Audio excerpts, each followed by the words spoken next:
Hi friends, నా పేరు Surendra. Welcome back to my channel. 'Harihara Veeramallu' Pawan Kalyan గారి సినిమాపై కుట్ర జరుగుతుందా? ఆ కుట్రలో భాగమే ఈ theatre exhibitors are nothing but theatres owners. వీళ్ళందరూ మా థియేటర్స్‌ని బంద్ చేస్తున్నాము. సో, జూన్ 1 నుంచి అని అనౌన్స్ చేసి, మళ్ళా పవన్ కళ్యాణ్ గారు ఎప్పుడైతే సీరియస్ అయ్యారో, సో ఇండస్ట్రీ కోసం ఇంత చేస్తున్నా ఇలా చేస్తున్నారు, రిటర్న్ గిఫ్ట్ ఇవ్వాల్సి వస్తదేమో అని అనంగానే టక్కన మళ్ళా ఎగ్జిబిటర్ సంఘ నాయకులు కొంతమంది ఉంటారుగా, వాళ్ళొచ్చి అసలు మేమెక్కడన్నాము, మేమసలు ఏమనలేదు, థియేటర్స్ బంద్ గురించి అదేదో ఇంటర్నల్‌గా జరుగుతుంది, మేమేమన్నా అఫీషియల్‌గా నోట్ రిలీజ్ చేశామా అని ఒక యూ టర్న్ తీసుకున్నారు. అయితే దీని వెనక కారణాలేంది? ఇది జరిగిన వెంటనే పవన్ కళ్యాణ్ గారు రిటర్న్ గిఫ్ట్ ఇస్తాననంగానే నిన్నేమో అల్లు అరవింద్ గారు ముందుకొచ్చి ఎక్స్‌ప్లనేషన్ ఇచ్చారు. ఈరోజు 'దిల్ రాజు' గారు ప్రెస్ మీట్ పిచ్చి ఎక్స్‌ప్లనేషన్ ఇచ్చారు. 'దిల్ రాజు' గారు ప్రెస్ మీట్ పెట్టే టైంలోనే బండ్ల గణేష్ గారు వచ్చి కమల్ హాసన్స్ చాలా మంది ఉన్నారని చెప్పి ఆయన ఒక ట్వీట్ ఏసాడు. అసలు ఏంది? ఈ కథ ఏంటి? ఎన్ని దీంట్లో లూప్ హోల్స్ ఏంటి? ఈ విషయం మొత్తం ఈ వీడియోలో మాట్లాడుకుందామండి. దానికంటే ముందు వీడియోస్ నచ్చుతుంటే లైక్ చేయండి. కొత్తగా ఎవరైనా చూస్తుంటే ప్లీజ్ డూ సబ్స్క్రైబ్. యెస్. విషయం ఏందంటే జూన్ 1 నుంచి థియేటర్ ఓనర్స్ బంద్ చేస్తామన్నారు ఎగ్జిబిటర్స్. రీజన్ ఏందంటే వాళ్ళకి సరిపడా రెంట్ రావటం లేదు, సరిపడా ఇన్‌కమ్ రావటం లేదనేది వాళ్ళ కన్సర్న్. అయితే ఇక్కడ థియేటర్ ఓనర్స్‌ని ఎగ్జిబిటర్స్ అంటారు గదా! వీళ్ళకి సపోజ్ ఒక మూవీ వస్తున్నప్పుడు వాళ్ళు థియేటర్‌ని అద్దెకిచ్చినప్పుడు 2 రకాలుగా వాళ్ళ పేమెంట్స్ ఉంటాయి. ఒకటేమో నాకు సినిమా ఆడిందా, ఆడలేదా సంబంధం లేదు, నేను నీ సినిమా ఆడించుకోవటానికి అద్దెకిస్తున్నా ఒక డిస్ట్రిబ్యూటర్‌కి. ఇంక మళ్ళా నీకు హైరార్కీ చెప్పాలంటే అది సెపరేట్ వీడియో చేస్తాను. ఎందుకంటే మూవీ తీసేవాళ్ళు ప్రొడ్యూసర్స్ అవుతారు. ప్రొడ్యూసర్స్ నుంచి ఆ హక్కుల్ని కొని ఒక్కో ఏరియా హక్కులుంటాయి. నైజాం అని, సీడెడ్ అని, రాయలసీమ ఇట్లా హక్కులు కొని ఇచ్చేవాళ్ళు డిస్ట్రిబ్యూటర్స్ అవుతారు. ఆ డిస్ట్రిబ్యూటర్స్ కింద సబ్ డిస్ట్రిబ్యూటర్స్ ఉంటారు. ఆ డిస్ట్రిబ్యూటర్స్ తన సినిమాని వేరే థియేటర్‌లో ఏసుకోవటానికి థియేటర్ యాజమాన్యానికి డబ్బులివ్వాలి. సో, ఇక్కడ జరుగుతుంది ఈ ఫోర్త్ లేయర్‌లో అన్నమాట. ఎగ్జిబిటర్స్ అనేవాళ్ళు థియేటర్ ఓనర్స్ అన్నమాట. సో, ఇక్కడ రెంట్, ఇంకో దానికేందంటే share or partnership or percentage ఏదైనా అనుకోండి. ఈ 2 వేస్ ఉంటాయి. రెంట్ అంటే ఏందంటే, నువ్వు నా థియేటర్‌లో సినిమా ఏస్తున్నావు. రోజుకొచ్చి ఇంత రెంట్, షోకొచ్చి ఇంత రెంట్ అని చెప్పి దాని ప్రకారం డబ్బులు తీసుకోవటం. ఓకేనా? ఎందుకంటే థియేటర్ నాకు సినిమా ఆడియాలి. నెక్స్ట్ చాలా ఉంటాయిగా వాళ్ళ కరెంట్ ఖర్చులుంటాయి, యాజమాన్య ఖర్చులుంటాయి, కింద పనిచేసే సిబ్బంది ఖర్చులుంటాయి, బోలెడంత ఖర్చుంటది. సో, ఊరికివ్వరుగా రెంట్‌కి. ఇప్పుడు మన ఇల్లు రెంట్‌కి ఎంతకి ఇస్తున్నామో సినిమా హాల్ కూడా ఒక ప్రాపర్టీ గదా! అదొకటి.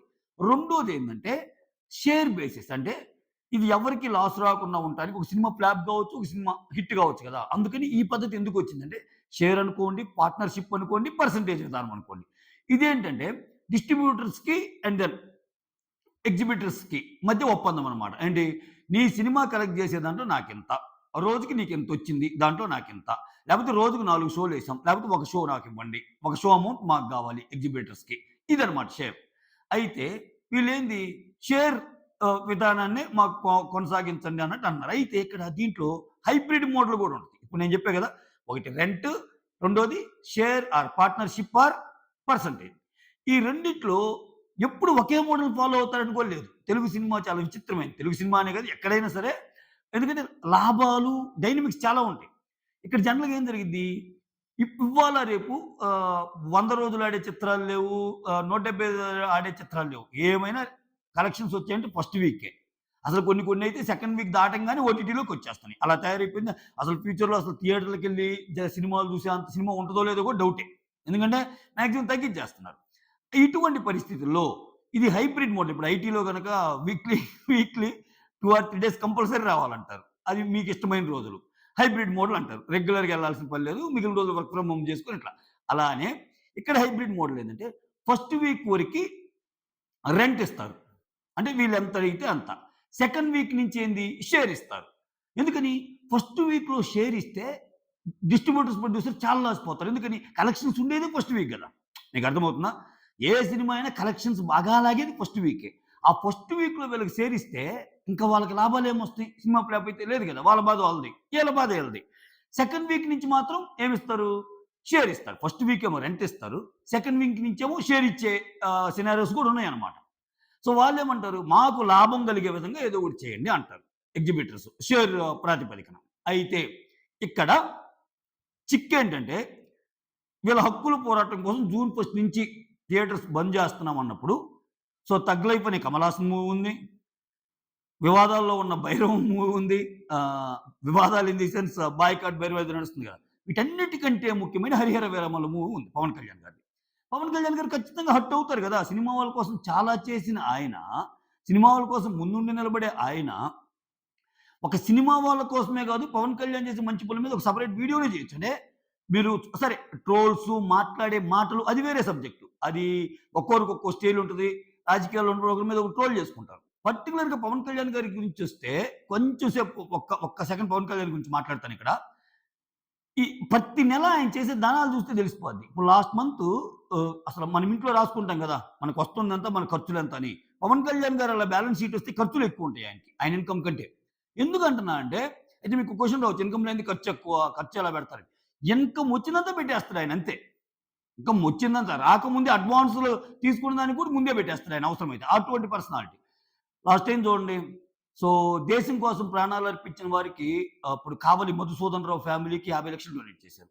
ఆ తర్వాత ఇక్కడ ఇంకొకరికి ఆల్రెడీ గవర్నమెంట్ 50,00,000 డొనేట్ చేస్తే నాయక్ ఫ్యామిలీకి 25,00,000 తన సొంత అమౌంట్ ఇచ్చేసాడు.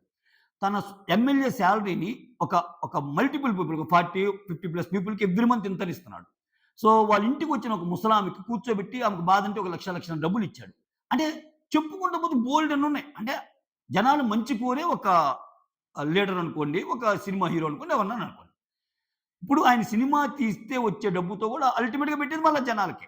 ఇప్పుడు ఆయన మోటో అర్థమవుతుంది. ఆయన మంచిగా ఉన్నప్పుడు సినిమా సమస్యలు సరే ఇవన్నీ పక్కన పెట్టండి. సినిమా సమస్యలను ఎప్పటికప్పుడు నేను తీరుస్తానని డిప్యూటీ సీఎం హోదాలో ఉండి, ఇదే ఇండస్ట్రీ నుంచి డిప్యూటీ సీఎం అయినప్పుడు కొంచెం రెస్పాన్సిబుల్‌గా ఉండాలి గదా! ఆయన అంటుందేంది, అసలు ఇంతవరకు ఏమన్నా సినిమా ఇండస్ట్రీ తరపు నుంచి మా దగ్గరికొచ్చి చంద్రబాబు నాయుడు గారిని, నన్ను గారిని కలిసారా? మేము వినతి పత్రాలు ఏమైనా సమర్పించారా? మీరేమైనా కంగ్రాచ్యులేషన్ లాంటివి చెప్పారా? ఇటువంటియన్నీ నడుస్తున్నాయి. అయితే కానీ ఏమి నడిచినా మెయిన్ వివాదం వచ్చి 'హరిహర వీరమల్లు' మూవీని ఆపటానికే ఇదంతా స్కెచ్ జరుగుతుంది అనేది టర్న్ అయిపోయింది. ఎందుకని ఈ థియేటర్స్ బంద్ డేట్స్ జూన్ 1 నుంచి ఉండటము, జూన్ 12 ఏమో 'హరిహర వీరమల్లు' రిలీజ్ డేట్ ఉండటము వీటన్నిటికి కారణాలు.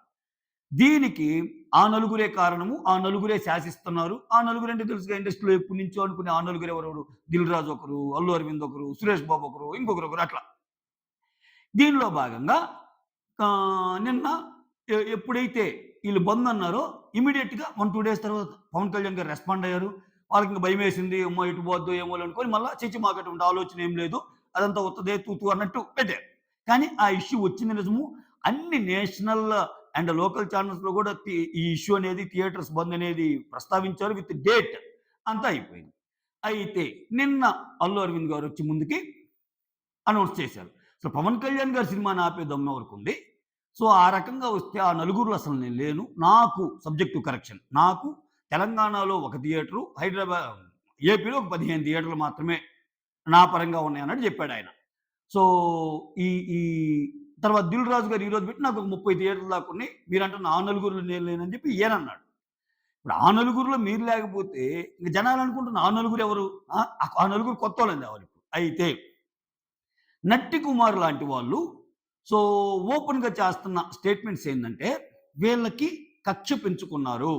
వీళ్ళ కక్షకి, వీళ్ళ కోపానికి కారణం ఏందంటే, ఇప్పుడు పెద్ద హీరోల సినిమాలేమి వీళ్ళకి డేట్స్ ఇవ్వటం లేదు. అంటే పెద్ద హీరోల సినిమాలేమి వీళ్ళకి డిస్ట్రిబ్యూషన్‌కి హక్కులు గాని ఏమి ఇవ్వటంలా. సో, ఒక డిస్ట్రిబ్యూషన్‌గా ఎదిగేవాళ్ళు చాలా మంది వస్తున్నారు. ఇప్పుడు 'మైత్రి మూవీస్' లాంటి సంస్థ, 'సితార్' లాంటి 2 వాళ్ళయే మేజర్ సినిమాలన్నీ వాళ్ళకెళ్ళిపోతున్నాయి. ఇప్పుడు మనము సినిమా రంగంలో ఎప్పటినుంచో ఉన్నాము. మనం ప్రొడ్యూసర్స్‌గా వర్క్ తెలుసు, డిస్ట్రిబ్యూటర్స్‌గా వర్క్ తెలుసు. వీటన్నిటికి మించి మోరోవర్ మన గుప్పిట్లో థియేటర్స్ ఉన్నాయి. ఇన్ని పెట్టుకొని మనకు కాకుండా వేరే వాళ్ళకి ఇయటమేంటి అని వాళ్ళ ఇగో దెబ్బతినింది.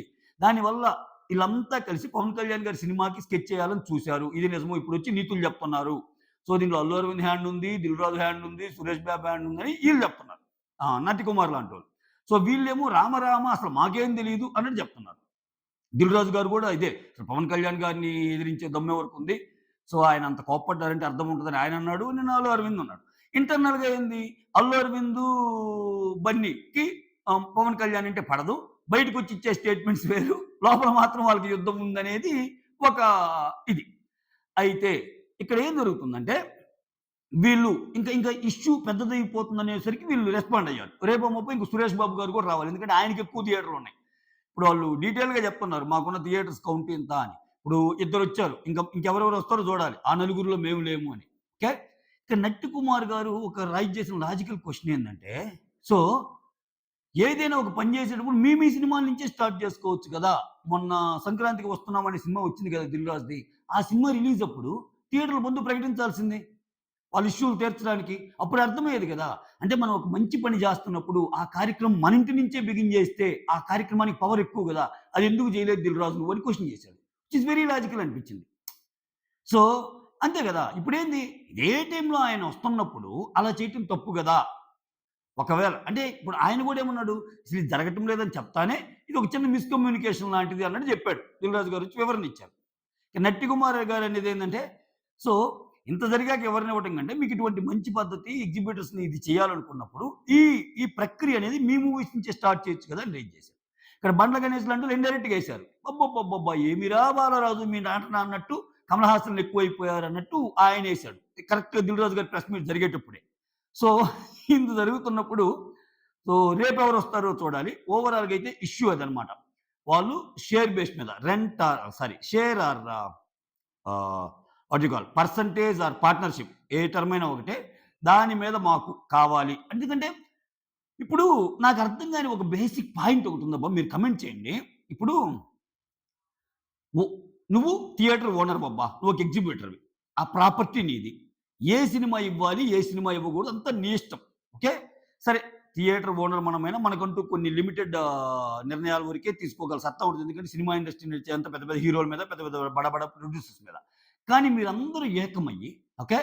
ఇలా గాకుండా అసలు దీని గురించి వేరే వాళ్ళని బతిమలాడటం కంటే, ఒక పర్టిక్యులర్ సినిమా రిలీజ్ అయ్యేటప్పుడు అట్లా గాకుండా బ గైస్ మీరు ఏ సినిమాలైనా ప్రొడ్యూస్ చేసుకోండి. ఏదైనా చేసుకోండి. మాకు ఖర్చులకు కూడా రావట్ల థియేటర్‌లకి. ఓకే. మా అంటే రెంట్ అయినా మా థియేటర్స్ ఓనర్స్‌కి ఇంత రెంట్ కావాలి. లేకపోతే ఇది షేర్ బేసిస్ మీద మీకు కావాలి. ఇది మేము ఫిక్స్ చేయదలుచుకున్నాం. ఇక నుంచి నో మోర్ ఆర్గ్యుమెంట్స్ అని ఒక మీరందరూ ఒక కొలిక్కొచ్చి థియేటర్ ఓనర్స్ అందరూ ప్రతిదానికి ఒక సంఘాలు ఉంటాయిగా. వచ్చి మా డిమాండ్ ఇది. ఎందుకంటే మాకు డబ్బులు సరిపోవటం లేదు. మేము లాసుల్లోకి వస్తున్నాం. ఎందుకంటే సినిమా ఇండస్ట్రీలో సక్సెస్ రేట్ అనేది చాలా తక్కువ. అన్ని ఇండస్ట్రీస్ కంటే సక్సెస్ రేట్ చాలా తక్కువ ఉండే సినిమా ఇండస్ట్రీ. సో వాళ్ళు లాసుల్లో ఆడియలేరుగా. ఫస్ట్ వీక్ అంతా లాభాలు వాళ్ళు తీసుకొని రెంట్ ఇచ్చి, సెకండ్ వీక్‌లో షేర్ బేస్ అన్నప్పుడు సెకండ్ వీక్ కల్లా ఏం ఉండరింకా. ఫస్ట్ వీక్‌లో ఒక థియేటర్ ఫుల్ అయితే సెకండ్ వీక్‌లో 1/4 థియేటర్ కూడా ఫుల్ కాదు. ఆ టికెట్లు దిగిన దాని మీద వాళ్ళకి షేర్ అంటే చాలా తగ్గిపోద్ది కదా వాళ్ళకి. మాకొద్దు. నిర్ణయాత్మకమైన శక్తిగా మేమే ఉంటాం. మేమిస్తే రెంట్ ఇది మా పాలిసీ. లేకపోతే షేర్ ఇది అని డిసైడ్ చేస్తే దానికి ఓకే అయినోళ్ళే మీ థియేటర్‌లో బొమ్మేసుకుంటారు. లేకపోతే సినిమా తీసుకున్న ఖాళీగా ఉంచుకోవాల్సింది కదా! అలా ఎందుకు చేయరు? ఆ! Just thought. అలా ఎందుకు చేయకూడదు? ఇప్పుడు ఒకటండి ఇల్లు నీది. నువ్వు ఇల్లు కట్టించావు ఎక్కడో. ఇల్లు నీది. రెంట్ డిసైడ్ చేయాల్సింది నువ్వేగా. ఆ! 15,000కి వస్తానంటాడు. లేదు బాబు నాకు దీని మీద ఈఎంఐ సరిపోదు. నేను అప్పు తెచ్చి కట్టాను. నాకు 20 రావాలా. 20 అన్నాడనుకో, లేదు నేను ఆల్రెడీ 40,000 కడుతున్నాను. లేకపోతే ఇంకొంచెం తెల్లాపూరు, కొల్లూరు లేకపోతే అటు నల్లగండ్ల ఇటు సైడ్ ఉండేవాళ్ళైతే బాబు 50,000 రెంట్ మినిమమ్. ఎందుకంటే నేను కోటి పెట్టి కొన్నాను. రూ. 1,00,000 ఈఎంఐయే కడుతున్నాను. ఇట్లా ఉంటాయి. ఆళ్ళకి తెలిసిద్ది వాళ్ళ బాధ. ప్రాపర్టీ నీదైనప్పుడు దాన్ని ఎంత సేల్ చేసుకోవాలనేది నీ ఇష్టం. అటువంటప్పుడు నువ్వు ధర్నాలు, గిర్నాలు కంటే మీరందరూ యూనిటీగా ఉండి యెస్ మేము రెంట్‌కిస్తే ఇంతకిస్తాం. లేకపోతే మేము షేర్ బేస్ మీదకెళ్తే ఇదెళ్తాం. ఇది మా ప్లాన్. ఇది మా యాక్షన్ ప్లాన్ రాబోయే రోజుల్లో. దీనికిష్టమైతేనే మీరు చెయ్యండి అని చెప్పొచ్చు. ఎందుకు చెప్పటం లేదు? అంటే అందుకే జనాలకొచ్చే అనుమానాలు. ఎందుకు చెప్పటం లేదంటే, ఆ థియేటర్స్ ఓనర్స్ కూడా వీళ్ళే ఎక్కువున్నారు. డిస్ట్రిబ్యూటర్స్ ప్రొడ్యూసర్స్ ఎగ్జిబ్యూటర్స్ అన్నీ ఈళ్ళే. దానికి తోడు ఈళ్ళేం చేస్తారంటే, థియేటర్స్ కొన్ని వీళ్ళకి ఓన్‌గా ఉంటాయి. ఓన్‌గా లేని చోట లీజ్‌కి తీసుకుంటారు. లీజ్ అంటే ఏందంటే అగైన్ ఇదొక డిఫరెంట్ అప్రోచ్. ఏందంటే, థియేటర్ నాకొకటుందబ్బా మా ఊర్లో. ఓకే. నేను దాని మీద ఎంతొచ్చిద్ది, ఏంటి దాన్ని మెయింటైన్ చేసుకునే సిట్యుయేషన్ నాకయన్నీ తెలీదు. ఓకే. ఇప్పుడు సురేష్ బాబు లాంటోళ్ళు, దిల్ రాజు గారు లాంటోళ్ళు ఫోన్ కొట్టారు నాకు. "అరే సూరి మీ ఊర్లో ఒక థియేటర్ ఉంది కదా! నాకు ఇట్లా నెలకి ఇట్లా కాదు. ఆ థియేటర్ ఉన్నన్నా నేను లీజుకి తీసుకుంటా. ఎవ్రీ మంత్ నీకు రెంట్‌కని." ఎందుకంటే అది కొనాలంటే కొన్ని వందల థియేటర్లు కొనాలంటే కొన్ని వేల కోట్లు పెట్టాలి. అలా కాకుండా లీజుకనుకో ఎవ్రీ మంత్ నీకు ఇంత ఇస్తాంరా. సినిమా ఆడేదాన్ని బట్టి ఇంకా అది లాస్ వచ్చినా, లాభం వచ్చినా నీకిది అని లీజుకి తీసుకుంటారు. లీజుకి తీసుకున్నప్పుడు ఏమైద్దంటే వీళ్ళ చేతుల్లో గుత్తాధిపత్యం ఉండదు. ఇప్పుడు ప్రాపర్టీ నాదైనా నేను లీజుకి ఇచ్చినప్పుడు ఆ థియేటర్‌లో ఏం సినిమా ఆడియాలి ఏంటనేది అన్నీ వాళ్ళే గదా! సో, దానికి అందుకే మీకు అప్పుడప్పుడు గొడవలొస్తున్నాయి చూడండి. ఎందుకని వాళ్ళ సినిమాని ఆపటానికి ఈ థియేటర్స్ లీజుకి తీసుకున్న ఇప్పుడు 'దిల్ రాజు' సినిమా ఒకటి రిలీజ్ అవుతుందబ్బా! అటు సైడ్ నుంచి ఇంకో హీరో సినిమా రిలీజ్ అవుతుంది. 'దిల్ రాజు' ప్రొడక్షన్ కాకుండా. అటుపక్క వచ్చే ప్రొడక్షన్ హీరోకి సంబంధించిన సినిమాకి థియేటర్స్ తగ్గడానికి కారణం ఏందంటే, చాలా లీజ్‌కి 'దిల్ రాజు' గారి చేతుల్లో, 'సురేష్ బాబు' గారి చేతుల్లో, లేకపోతే 'అల్లు అరవింద్' గారి చేతుల్లో ఉన్నాయనుకో, వాళ్ళు బ్లాక్ చేస్తారు. లేదు బాబు నాకు మీ డబ్బులతో సంబంధం లేదు. మేము ఆడియమంటారు మా థియేటర్‌ని. అది ఒక సమస్యనమాట. సో, ఇన్ని సమస్యలు ఉన్న దీని వెనక ఇన్ని రాజకీయాలు జరుగుతున్నాయన్నమాట. దానివల్లనే ఇంత డిబేటబుల్ పాయింట్ అయింది. అసలు మీరేమనుకున్నారో కామెంట్ జేయండి. సో, 'అల్లు అరవింద్' గారు, 'దిల్ రాజు' గారు లేకపోతే 'సురేష్ బాబు' గారు వీళ్ళు జస్ట్ ఇప్పుడు ఇష్యూ వచ్చి 'పవన్ కళ్యాణ్' గారు రెస్పాండ్ అయ్యారు కాబట్టి ఒక రకమైన బండ్లగానే చెప్పినట్టు 'కమల్ హాసన్' యాక్టింగ్ చేస్తున్నారా? లేకపోతే నిజంగానే వీళ్ళందరూ 'పవన్ కళ్యాణ్‌కి' సపోర్ట్‌గా నిలిచే మెంటాలిటీ ఉందా? సో, మీరు మీ ఒపీనియన్ షేర్ చేయండి. That's all. Thank you so much. Signing off మీ సురేంద్ర. వీడియోస్ నచ్చుతుంటే లైక్ చేయండి. కొత్తగా ఎవరైనా చూస్తుంటే షేర్ చేయండి. అలానే కొత్తగా ఎవరైనా మన ఛానెల్‌ని ఇప్పటికిప్పుడు చూసేవాళ్ళు సబ్స్క్రైబ్ చేసుకోండి. ఓకే. సబ్స్క్రైబర్ మాత్రం చాలా ముఖ్యం మిగులు. సైనింగ్ ఆఫ్ మీ సురేంద్ర. వీడియోస్ నచ్చుతుంటేనే.